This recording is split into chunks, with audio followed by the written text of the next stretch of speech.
Hi అండి, welcome to Gundamma కథలు. ఇవాళ మనం మ్యాంగో తోటి ఒక మంచి స్వీట్ చేసుకుందాం. మ్యాంగో తోటి లస్సీలు, జ్యూస్లే కాకుండా ఈ విధంగా ఒకసారి ట్రై చేసి చూడండి. ఈ స్వీట్ చాలా బాగా నచ్చుతుంది మీ అందరికీ. ముందుగా బాగా పండిన మామిడి పండు తీసుకున్నది దాని తొక్క తీసేసుకుంటున్నానండి. దీన్ని పీసెస్గా కట్ చేసుకొని మిక్సీ జార్లో వేసుకొని చక్కగా ప్యూరీ రెడీ చేసి పక్కన పెట్టేసుకుందాం. ఈ రెసిపీని ఒకసారి ట్రై చేసి చూడండి. ఎప్పుడు చేసుకునే రవ్వ కేసరి హల్వా కాకుండా మ్యాంగో ప్యూరీ తోటి ఈ విధంగా ఒకసారి ట్రై చేసినట్లయితే కొంచెం టేస్ట్ కూడా డిఫరెంట్గా ఉంటుంది. రెగ్యులర్గా చేసుకునే మ్యాంగో జ్యూస్లు, లస్సీలు ఇవి కాకుండా ఒకసారి ఈ విధంగా ట్రై చేసి చూడండి. ముందుగా ఒక బాండి పెట్టేసుకొని దానిలో నేను 3 ఫుల్ స్పూన్స్గా నెయ్యి వేసుకుంటున్నానండి. ఈ రెసిపీ కోసం మనకి 1/2 కప్పు వరకు నెయ్యి పడుతుందండి. ముందుగా 3 స్పూన్లు యాడ్ చేస్తున్నాను. మిగిలింది నిదానంగా యాడ్ చేసుకుందాం. దీనిలో నేను క్యాజ్యూస్ వేసుకొని ఫ్రై చేసి పెట్టుకుంటున్నాను. అలానే బాదం పప్పుల్ని చిన్న చిన్న స్లైసెస్ లాగా కట్ చేసుకొని పక్కన పెట్టేసుకుందాం. అది ఇప్పుడు మనకి అవసరం లేదు. ముందుగా జీడిపప్పు ఫ్రై చేసేసుకున్నాను చూడండి, మంచి కలర్ వచ్చేసినాయి కదా. దీన్ని పక్కన పెట్టేసుకుందాం.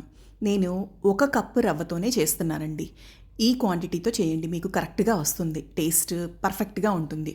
నేను 1 కప్పు రవ్వని మిగిలిన నెయ్యి ఉంది కదండి మనకి బాండీలో, ఆ నెయ్యిలోనే వేసి ఈ రవ్వ అంతా బాగా ఫ్రై అవ్వాలండి. ఇది లో ఫ్లేమ్లో మాత్రమే చేయండి, ఎందుకంటే దీన్ని బాగా వేపటం వల్ల రవ్వలో ఉన్న టేస్ట్ అంతా కూడా చాలా బాగా వస్తుంది. దీన్ని బాగా గోల్డెన్ కలర్ వచ్చిందాక మనం నిదానంగా ఓపిక్గా ఫ్రై చేసుకోవాలి. ఈలోపు మనం 1 కప్పు రవ్వ తీసుకున్నాం కదా, దానికోసం 3 గ్లాసులు వాటర్ పడతాయండి. వాటర్ని బాయిల్ చేసేసుకుందామండి. బాయిల్ చేసుకొని పక్కన పెట్టేసుకుందాం. ఎందుకంటే చల్లనీళ్ళు పోయడం వల్ల రవ్వ చతికిలు పడినట్టు అయిపోతుందండి. మనం హాట్ వాటర్ వేయడం వల్ల మాత్రమే రవ్వ చక్కగా ఉడుకుతుందండి, స్మూత్గా వస్తుందన్నమాట. చూడండి, రవ్వ మంచి కలర్ వచ్చేసింది కదా. ఇప్పుడు మనం కాచి పక్కన పెట్టేసుకున్న వాటర్ ఉన్నాయి కదా, ఆ వాటర్ని ఈ రవ్వలో యాడ్ చేసేస్తున్నాను. ఆల్రెడీ మెజర్ చేసి మనం బాయిల్ చేసుకున్నాం కదా. 1 కప్పు రవ్వకి 3 కప్పులు వాటర్ పడతాయండి. ఇది చక్కగా ఉండలు కట్టకుండా బాగా కలిపేసుకోవాలి. బాగా కలుపుకొని మూత పెట్టేసి ఒక 5 మినిట్స్ లో ఫ్లేమ్లో ఉడకనిద్దామండి. అప్పుడు రవ్వ చక్కగా వేగుతుంది.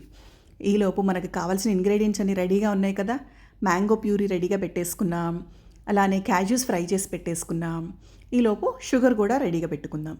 ఈ క్వాంటిటీకి మనకి 1 కప్పు రవ్వకి 1.5 కప్ పంచదార పడుతుందండి. 1 కప్పుకి 1.5 కప్పు మాత్రమే పడుతుంది. ఈ క్వాంటిటీతో చేస్తే మీకు టేస్ట్ కరెక్ట్గా వస్తుందండి.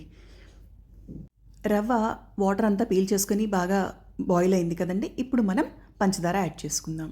1.5 కప్ పంచదార. ఈ గ్లాస్తోనే నేను 1 కప్పు రవ్వ తీసుకున్నాను కదా, అదే గ్లాస్ తోటి నేను 1.5 కప్పు వేసానండి. ఈ పంచదార రవ్వ అంతా బాగా మిక్స్ అయిపోయిందాక కలుపుకోవాలి. కలుపుకొని మూత పెట్టేసుకొని ఒక 5 మినిట్స్ లో ఫ్లేమ్లోనే కుక్ అవ్వనిద్దాం. పంచదార బాగా మెల్ట్ అవుతుందన్నమాట. ఈ స్వీట్ మెయిన్గా దగ్గరే ఉండి చేసుకోవాలండి, ఎందుకంటే ఉండలు కట్టేస్తుంది. ఉండలు కట్టకుండా బాగా కలుపుకోవాలి. చేసే దేవుడికి కేసరి హల్వా ఇలా కాకుండా ఒకసారి మ్యాంగో తోటి ఇలా ప్రసాదం చేసి నైవేద్యం పెట్టండి, చాలా బాగుంటుంది టేస్ట్ అండి. ఒక్కసారి ట్రై చేసి చూడండి. ఈ విధంగా చూడండి, పంచదార అంతా బాగా మెల్ట్ అయిపోయింది. ఉండలు కట్టుకోకుండా బాగా కలుపుకోవాలన్నమాట. మ్యాంగో ప్యూరీ అనేది మీ ఇష్టం అండి. నేనైతే 1 కప్పు రవ్వకి 1 కప్పు మ్యాంగో ప్యూరీ తీసుకుంటున్నాను. మీకు ఇంకా టేస్ట్ ఎక్కువగా కావాలనుకుంటే ఎక్స్ట్రా 1/2 కప్ ఇంకా యాడ్ చేసుకోవచ్చు. చూడండి, మ్యాంగో ప్యూరీ 1 కప్ అనమాట. ఈ 1 కప్ని నేను ఇప్పుడు ఈ ఉడికిన రవ్వలో వేసేస్తున్నాను. ఈ మ్యాంగో ప్యూరీ వేసేసి బాగా కలుపుకోవడమేనండి. దీనికి మంచి కలర్ వస్తుందండి. ఇంకా మీకు ఎక్స్ట్రా కలర్ కావాలనుకుంటే కనుక మనకి కుంకుమ పువ్వు ఉంటుంది కదా, లేకపోతే కేసరి కలర్ ఉంటుంది, దాన్ని 1 స్పూన్ పాలల్లో వేసేసుకొని మెల్ట్ అవనిచ్చి దాన్ని యాడ్ చేసుకుంటే సరిపోతుంది. మీకు ఇంకాస్త ఎక్స్ట్రా కలర్ వస్తుందంటే. అవసరం లేదని అనుకుంటే స్కిప్ చేసేయచ్చండి. కలర్ అనేది ఆప్షనల్, ఎందుకంటే మనకి మ్యాంగోతోటే మంచి కలర్ ఇచ్చేస్తుంది కదా ఈ రెసిపీకి. బాండీకి అంచులమ్మట కూడా అంటుకోకుండా బాగా కలుపుకోవాలండి. 1/2 స్పూను ఇలాచీ పౌడర్ యాడ్ చేస్తున్నాను. అలానే నేను ఇంకొంచెం కలర్ తెచ్చుకోవడానికి కొంచెం కుంకుమ పువ్వుని నీళ్ళల్లో నానబెట్టుకున్నానండి, దాన్ని యాడ్ చేస్తున్నాను.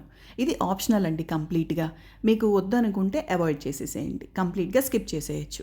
ఈ కలర్ కూడా యాలకుల పొడి కూడా బాగా మిక్స్ అయ్యేలాగా కలుపుకోవడమేనండి. మనం ఫ్రై చేసి పెట్టుకున్న జీడిపప్పు ఉన్నాయి కదా, అవి కూడా యాడ్ చేసేస్తున్నాను. ఇంకాస్త 2 స్పూన్స్ నెయ్యి కూడా యాడ్ చేస్తున్నానండి. ఈ టైంలో నెయ్యి యాడ్ చేయడం వల్ల స్వీట్ అంచులకి అంటుకోకుండా చక్కగా వచ్చేస్తుందండి. చూడండి, మనకి కొంచెం కొంచెంగా ఒక్కొక్క స్పూన్ నెయ్యి ఇలా యాడ్ చేసుకోవాలి. ఈ రెసిపీకి టోటల్గా నేను 1/2 కప్ వరకు నెయ్యి యూస్ చేశానండి. మీ ఇష్టం నెయ్యి వేసుకోవడం అనేది.